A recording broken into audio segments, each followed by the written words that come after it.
How's it going today, guys? Welcome back to Derby Kingdom, and look what we have.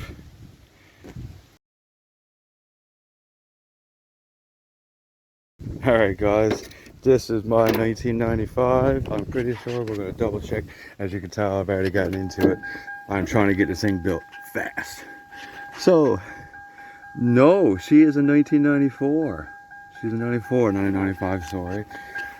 But this is my 1994 Grand Marquis. And what I'm going to say is damn near in immaculate condition. Other than this. She has a hole up through, which is unfortunate. But other than that, like I can't really find anything else. There's a bit of a backstory I'll get to on this now in a second. But yeah, she is pretty clean. I got the driver's side already stripped out.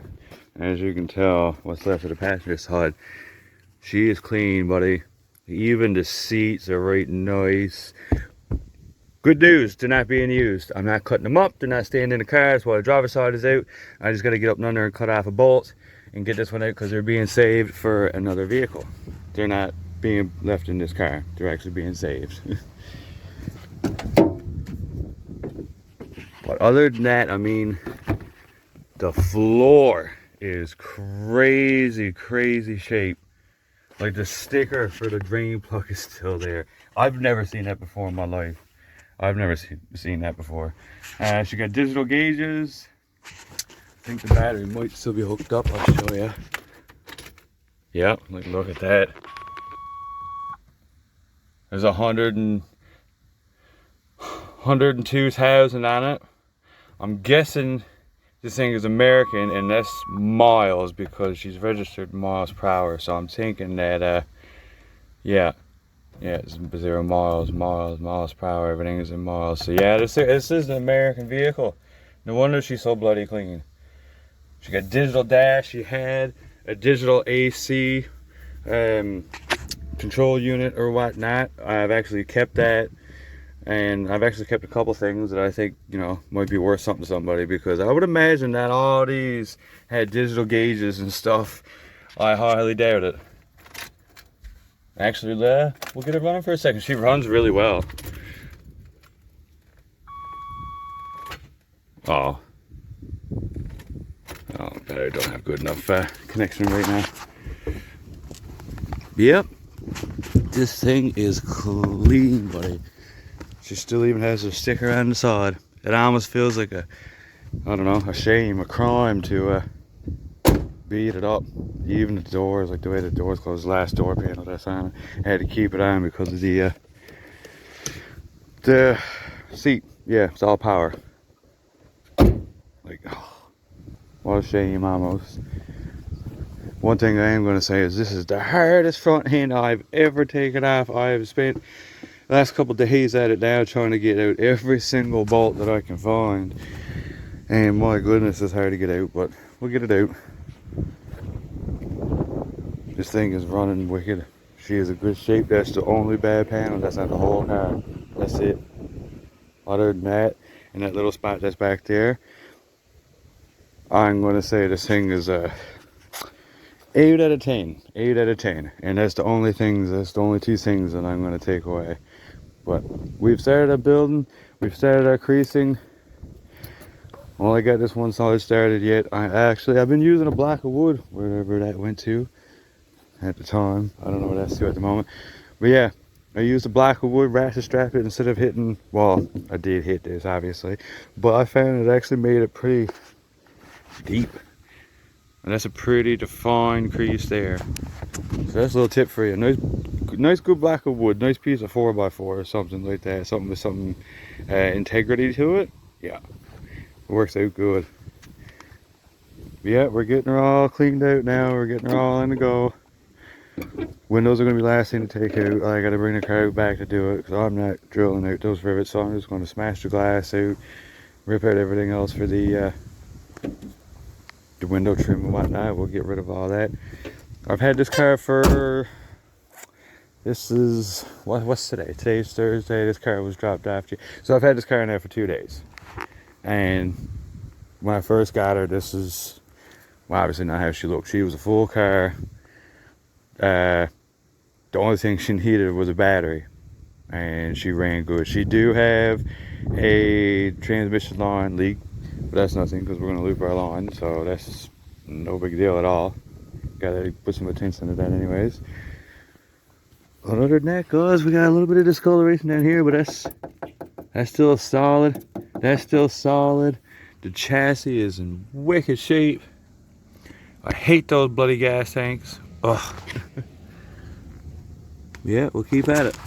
Well, guys, she's getting to be at the end of the day there now. She's getting pretty dark, and I can't wait to get this thing in the backyard. It's not the same out here like it is out back. I don't know. I don't like being as loud, see? I know people are at stuff all over the place, and most people probably don't even care, notice, whatever, but anyways, we got our trunk mostly done. I found out that the lid is aluminum. I stuck a magnet to it, and, well, no, actually I didn't because it didn't stick. So yeah, we're going to have to get at more of this now tomorrow, but we got the trunk from our old P71. I don't know if anybody recognizes that. I had kept it for the blue pre-ran that I had, the Crown Vic, the other P71, the one that got destroyed this year, but you know what happened to that. It got sold and moved on, so I'm glad I kept this trunk lid. As steel again, you could tell that they changed the body shape just a bit. But that don't matter. That don't matter. She's going to be getting welded down and stuff later on. I got to do the same thing with the hood. The hood is aluminum as well, but I'm going to see if I can make this one fit off of this Lincoln. If I can't, I'm going to find one from another P71. Do the same thing. I don't care if the body lines don't line up. That's not a big deal. It's all going to be threaded rod and welded down anyways. But oh, she's so heavy now compared to the other one. You could tell. I've been doing some seam welding. I'm not the best at it. The paint's only on there for right now just to save it from rust. I just got a tack weld both sides for now. This in here is pretty much done. I'm not the best at welding. I've only owned a welder for a week. So bear with me, guys. I'm trying my best. But we're getting all that done. We got the outside done here as much as we can. That side is not started so much, but we got a few tack welds that are beating it all down. We cut a couple tabs off of the Lincoln, and what I'm going to do here, I'm just going to weld it on. When the trunk lid is down, I'm going to heat it up, and I'm actually going to cut the back, because I got it welded, but I'm going to grind it back there again. I wasn't thinking when I did it. Grind it back there again, so I'm able to fold it over. I got to get the trunk put back inside or whatever, you know what I mean, tucked. But yeah, I got to get that folded over and welded down.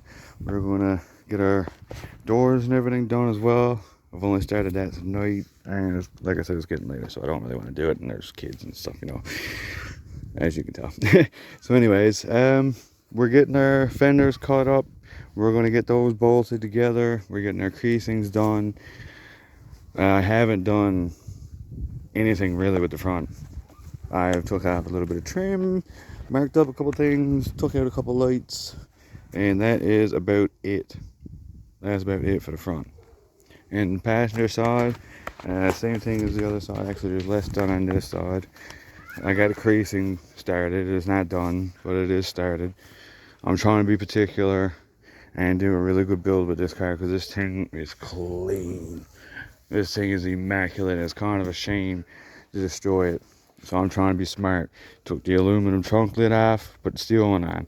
There was aluminum bumper, and that's actually funny. This thing was the most easiest bumper ever in the world to take off. The thing literally fell off. I guess after so many years, the aluminum was after getting brittle, and the thing just fell right on the ground. So I didn't even have to put nothing to it. I didn't have to touch it. It just fell off. So that was good. So we got a steel one put back on there. They're not the best. It's from my P71 as well. They lined it up perfect. I'm gonna get the rest of it welded. So now we got a steel back bumper. Not too worried, because like she's gonna pack in and stuff. But the more steel, the less aluminum, the longer this thing is gonna last. The more rounds it's gonna last, and better chance I might be able to win. So hopefully that do play a big factor, I hope. And thank God I own a welder now.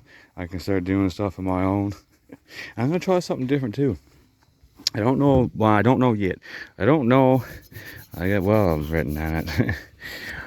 If this is steel, I'm willing to bet it's aluminum. But if it's steel, I'm gonna get a piece of metal curtain hanger or something, or a curtain clothes hanger, and fill it in and see if I can weld that solid.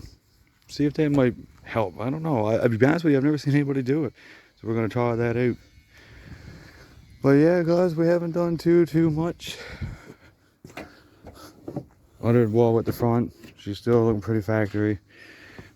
I haven't done too much yet because I don't know. This is not going to be so hard. This is something I want to wait to get the car in the backyard for. This is the reason why there's some things getting done first and some other things not getting done, because I really want to get this car into the backyard so I can get her up on those blocks that I use, away from a lot of people. I can make a little tiny bit more noise than I normally do, because, you know, everybody knows this is a loud racket. So anyways, guys, this is the end of the day. Tomorrow I'm gonna, like I said, I'm being particular, being slow, so I'm not 100% sure what I'm doing. Thinking it out, making sure I'm making the right choices, try to do this right, because if I do, this car can last quite a bit if I don't ruin the engine again on this one. So that front end has got to come up. I got a 1985, actually that two-door square body Crown Vic that was here earlier on in the spring. Managed to save the bumper around the front of that one, and he's in good shape. So he's going dead smack on the front of this. And I think that's going to help a lot. Those A-arms are getting, or control arms, whatever you want to call them, they're also getting welded down. My SS rims are getting narrowed as we speak, so I'm hoping that they will be here and I'll have a set of tires for them. But we'll have to see and wait. Well, wait and see, sorry. It's cutting down there. I've only got about a month to build this car, so I got to try to get as much done as I can. And I don't know if some parts are going to. I got to go out now. Next Monday, you guys will get an aftermath of the Camry, close up, show you everything that took her out and the reason why I'm not saving her. And we're going to gut the car, do a complete tear down, and come back here to Gander, because there's actually a lot of stuff on that car that I can use. As far as I'm thinking, the only thing that I cannot use is the header. And that's no big deal. That's no big deal. So anyways, guys, keep building, stay safe, and we'll see you on the next one.